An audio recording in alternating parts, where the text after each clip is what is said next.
ಮನೆ ಕಟ್ಟಬೇಕು ಅಂತ ಎಷ್ಟೋ ವರ್ಷಗಳಿಂದ ಎಷ್ಟೇ ಪ್ರಯತ್ನ ಪಟ್ಟರೂ ಕೂಡ ಆಗ್ತಾ ಇಲ್ಲ. ಏನು ಇದ್ರ ಜೊತೆಯಲ್ಲಿ ಭೂಮಿಗೆ ಸಂಬಂಧಪಟ್ಟಂತಹ ಎಷ್ಟೋ ಇಶ್ಯೂಸ್ಗಳು ಅಥವಾ ಭೂಮಿ ಏನಾದರೂ ಖರೀದಿ ಮಾಡಬೇಕು ಅಂತ ಹೇಳಿದ್ರು ಆಗ್ತಾ ಇಲ್ಲ ಅಂತ ಹೇಳಿದ್ರೆ ಈ ಒಂದು ಕ್ಷೇತ್ರಕ್ಕೆ ಹೋದರೆ ನಿಮ್ಮ ಪ್ರಶ್ನೆಗೆ ಉತ್ತರ ಸಿಗುತ್ತೆ ಅನ್ನುವಂತಹ ನಂಬಿಕೆ. ಸುಮಾರು 2000 ವರ್ಷದ ಹಿಂದಿನ ಈ ಒಂದು ಕ್ಷೇತ್ರ ಯಾವುದು? ಇವತ್ತು ಈ ಭಕ್ತಿ ಸ್ಟುಡಿಯೋದಲ್ಲಿ ಈ ವಿಶೇಷವಾದಂತಹ ದೇವಸ್ಥಾನದ ಪರಿಚಯ ಮಾಡಿಕೊಡ್ತಾ ಇದ್ದೀನಿ. ನಮಸ್ಕಾರ, ನಾನು ಆರ್ಜೆ ನಿಖಿತಾ. ನಮ್ಮ ಬೆಂಗಳೂರಿನಿಂದ ಕೆಲವಾರು ಗಂಟೆಗಳು ಬೇಕಾಗಿಲ್ಲ. ಮೈಸೂರು ಹತ್ರ ಇರುವಂತಹ ಮಂಡ್ಯದಿಂದ ಮೈಸೂರು ಈ ದಾರಿಯಲ್ಲಿ ಹೋಗ್ತಾ ಇರಬೇಕಾದ್ರೆ ಸಿಗುವಂತಹ ಒಂದು ದೇವಸ್ಥಾನ.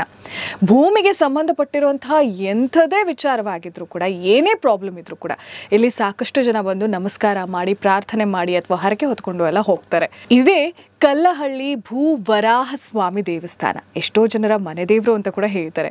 ಏನೇ ಆಗಲಿ, ಈ ಕಲ್ಲಹಳ್ಳಿ ಭೂ ವರಾಹ ಸ್ವಾಮಿ ದೇವಸ್ಥಾನ ಬೆಳಕಿಗೆ ಬಂದಿದ್ದು ಹೇಗೆ ಅಂತ ತಿಳ್ಕೊಳ್ಳೋದಕ್ಕೆ ಹೋದಾಗ, ಸಾವಿರಾರು ವರ್ಷಗಳ ಹಿಂದೆ ಗೌತಮ ಋಷಿಗಳು ಇಲ್ಲಿ ಕುತ್ಕೊಂಡು ತಪಸ್ಸನ್ನ ಮಾಡಿದ್ರಂತೆ. ನಂತರ ಭೂ ವರಾಹ ಸ್ವಾಮಿ ಇಲ್ಲಿ ಪ್ರತ್ಯಕ್ಷನಾಗಿದ್ದ. ನಂತರ ಇಲ್ಲೊಂದು ಮೂರ್ತಿಯನ್ನು ಕೂಡ ಪ್ರತಿಷ್ಠಾಪನೆ ಮಾಡಲಾಗಿತ್ತು ಅಂತೆಲ್ಲ ಹೇಳ್ತಾರೆ. ಆದರೆ ಕಾಲಕ್ರಮೇಣ ಅದು ಮುಚ್ಚಿ ಹೋಯಿತು. ನಂತರ ಎಷ್ಟೋ ವರ್ಷಗಳ ನಂತರ ಹೊಯ್ಸಳ ರಾಜ ವೀರಬಲ್ಲಾಳ ಒಂದು ಸಲ ಹಾಗೆಯೇ ಸಂಚಾರ ಮಾಡ್ತಾ ಇರಬೇಕಾದ್ರೆ ವಿಶ್ರಾಂತಿಯನ್ನು ತೆಗೆದುಕೊಳ್ಳೋದಿಕ್ಕೆ ಅಂತ ಹೇಳಿ ಒಂದು ಮರದ ಅಡಿಯಲ್ಲಿ ಕುತ್ಕೊಂಡಿರ್ತಾನಂತೆ. ಆ ಸಂದರ್ಭದಲ್ಲಿ ಒಂದು ನಾಯಿ ಬೇಟೆ ಆಡೋದಿಕ್ಕೆ ಬಂದಿರುವಂಥದ್ದು ಮೊಲವನ್ನು ಓಡಿಸ್ಕೊಂಡು ಹೋಗ್ತಾ ಇರುತ್ತೆ. ಆದರೆ ಒಂದು ಜಾಗ ತಲುಪಿದ ಮೇಲೆ ಆ ಮೊಲವೇ ನಾಯಿಯನ್ನ ಓಡಿಸ್ಕೊಂಡು ಬರ್ತಾ ಇತ್ತಂತೆ. ಆಗ ತುಂಬ ವಿಚಿತ್ರ ಅನಿಸುತ್ತೆ ಈ ವೀರಬಲ್ಲಾಳ ರಾಜನಿಗೆ. ಯೋಚನೆ ಮಾಡ್ತಾನೆ, ಇಲ್ಲಿ ಏನೋ ಒಂದು ವಿಶೇಷವಾದಂತಹ ಶಕ್ತಿ ಇದೆ ಅಂತ. ಆ ಭೂಮಿಯನ್ನು ಅಗೆದು ನೋಡಿದಾಗ ಭೂವರಾಹ ಸ್ವಾಮಿಯ ರೂಪವಿತ್ತು. ಪ್ರಳಯ ಭೂವರಾಹ ಸ್ವಾಮಿಯ ಈ ಒಂದು ವಿಗ್ರಹವನ್ನು ಅಲ್ಲಿ ಪ್ರತಿಷ್ಠಾಪಿಸಲಾಗುತ್ತೆ ಅಂತ ಹೇಳ್ತಾರೆ. ಏನೇ ಆಗಲಿ, ಈ ದೇವಸ್ಥಾನದ ಬಗ್ಗೆ ಅಂತೂ ತಿಳ್ಕೊಳ್ಳೋದಕ್ಕೆ ತುಂಬಾ ಇದೆ. ಈಗಂತೂ ಈ ದೇವಸ್ಥಾನದ ಜೀರ್ಣೋದ್ಧಾರ ಆಗ್ತಾ ಇದೆ. 2500 ವರ್ಷಗಳು ಅಂತಲೂ ಕೂಡ ಹೇಳ್ತಾರೆ ಈ ಒಂದು ಕ್ಷೇತ್ರಕ್ಕೆ. ಇಲ್ಲಿ ಸಾಕಷ್ಟು ಜನ ಭಕ್ತಾದಿಗಳು ನಾವಲ್ಲಿ ಹೋಗಿ ನೋಡಿದಾಗ ತುಂಬಾ ಜನ ಮಣ್ಣು ಮತ್ತೆ ಇಟ್ಟಿಗೆನೆಲ್ಲ ತಗೊಂಡು ಹೋಗ್ತಾ ಇದ್ರು. ಏನಿದ್ರ ವಿಶೇಷತೆ ಅಂತ ಹೇಳಿದಾಗ ಇಲ್ಲಿ ನಮಗೆ ಮಾತಾಡೋದಕ್ಕೆ ಸಿಗ್ದಂಥವ್ರು ಭರತ್ ಅಂತ ಹೇಳಿ.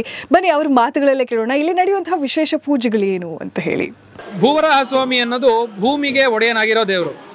ಹಿಂದೆ ಭೂವರಾಹ ಸ್ವಾಮಿ ಅವತಾರ ಆಗಿದ್ದು ಭೂದೇವಿಯನ್ನ ಉದ್ಧಾರ ಮಾಡೋದಕ್ಕೋಸ್ಕರ. ಭೂಮಿಗೆ ಸಂಕಷ್ಟ ಯಾವಾಗ ಬಂತು, ಭೂದೇವಿಯನ್ನ ಹಿರಣ್ಯಾಕ್ಷ ರಾಕ್ಷಸನಿಂದ ಕಾಪಾಡೋದಕ್ಕೋಸ್ಕರ ಪಾತಾಳದಲ್ಲಿಂದ ಭೂದೇವಿಯನ್ನ ಉದ್ಧಾರ ಮಾಡಿ ಅದರ ಕಕ್ಷೆಯಲ್ಲಿ ವಾಪಸ್ ನಿಲ್ಲಿಸ್ತಾನೆ ಭೂವರಾಹ ಸ್ವಾಮಿ. ಆ ರೂಪದಲ್ಲಿ ದೇವರು ಇಲ್ಲಿರೋದ್ರಿಂದ ಭಕ್ತರಿಗೆ ಭೂಮಿಗೆ ಸಂಬಂಧಪಟ್ಟಿರುವಂಥ ಏನೇ ಕೋರಿಕೆಗಳಿದ್ರು ಇಲ್ಲಿ ನೆರವೇರುತ್ತೆ ಅನ್ನೋದು ಪ್ರಚಲವಾದ ನಂಬಿಕೆ. ಅದೇ ಕಾರಣದಿಂದ ಇಲ್ಲಿ ದೇವಸ್ಥಾನದಲ್ಲಿ ಮೃತ್ತಿಕಾ ಪೂಜೆ ಮತ್ತು ಇಟ್ಟಿಗೆ ಪೂಜೆ ಅಂತ ನಡೆಯುತ್ತೆ. ತಮ್ಮ ಮನಸ್ಸಿನಲ್ಲಿ ಏನೇ ಕೋರಿಕೆಗಳಿದ್ರೂ ಮೃತ್ತಿಕೆಯನ್ನು ತಗೊಂಡು ಪೂಜೆ ಮಾಡಿಸಿ ದೇವಸ್ಥಾನಕ್ಕೆ 11 ಪ್ರದಕ್ಷಿಣೆ ಮಾಡಿ ಅದನ್ನು ತಗೊಂಡು ಹೋದರೆ ಅವರ ಮನಸ್ಸಲ್ಲಿರೋ ಎಲ್ಲ ಕೋರಿಕೆಗಳು ನೆರವೇರ್ತಾ ಇದೆ. ಅದರಿಂದ ಭಕ್ತಾದಿಗಳು ಹೆಚ್ಚಿನ ಸಂಖ್ಯೆಯಲ್ಲಿ ಇಲ್ಲಿ ತಮ್ಮ ಮನಸ್ಸಿನ ಅಭೀಷ್ಟಗಳನ್ನು ಪೂರೈಕೆ ಮಾಡ್ಕೊಳ್ಳೋದಕ್ಕೋಸ್ಕರ ಇಲ್ಲಿ ಭೇಟಿ ಕೊಡ್ತಾ ಇರ್ತಾರೆ. ಇನ್ನು ಭೂವರಾಹ ಸ್ವಾಮಿ ಗರ್ಭಗುಡಿಯಲ್ಲಿ ಈ ದೇವರನ್ನ ನೋಡುವಂಥದ್ದು ನಿಜವಾಗ್ಲೂ 2 ಕಣ್ಣು ಸಾಲದೇನೋ ಅಂತ ಅನಿಸುತ್ತೆ. ಸಾಲಿಗ್ರಾಮ ಶಿಲೆಯಲ್ಲಿ 15 ಅಡಿ ಎತ್ತರದ ಭೂವರಾಹ ಸ್ವಾಮಿ ವಿಗ್ರಹವಿದೆ.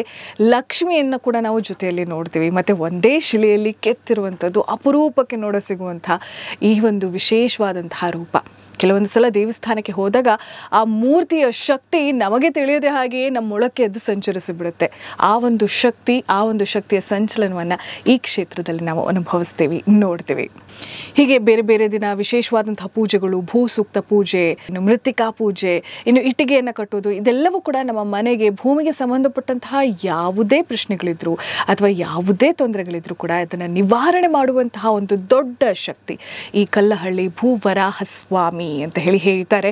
ಸಾಧ್ಯ ಆದರೆ ಹೋಗಿ ಬನ್ನಿ. ಇದು ಭಕ್ತಿ ಸ್ಟುಡಿಯೋದ ವಿಶೇಷ. ನಮಸ್ಕಾರ, ನಾನು ಆರ್ಜೆ ನಿಖಿತಾ. ಇಂತಹ ಹೆಚ್ಚಿನ ಕಾಂಟೆಂಟ್ಗಳಿಗೆ ಸಬ್ಸ್ಕ್ರೈಬ್ ಆಗಿ radio city Kannada YouTube channel. ಏನ್ ಯೋಚನೆ ಮಾಡ್ತಿದ್ದೀರಾ? ಬೇಗ ಬೆಲ್ ಐಕನ್ ಕ್ಲಿಕ್ ಮಾಡಿ.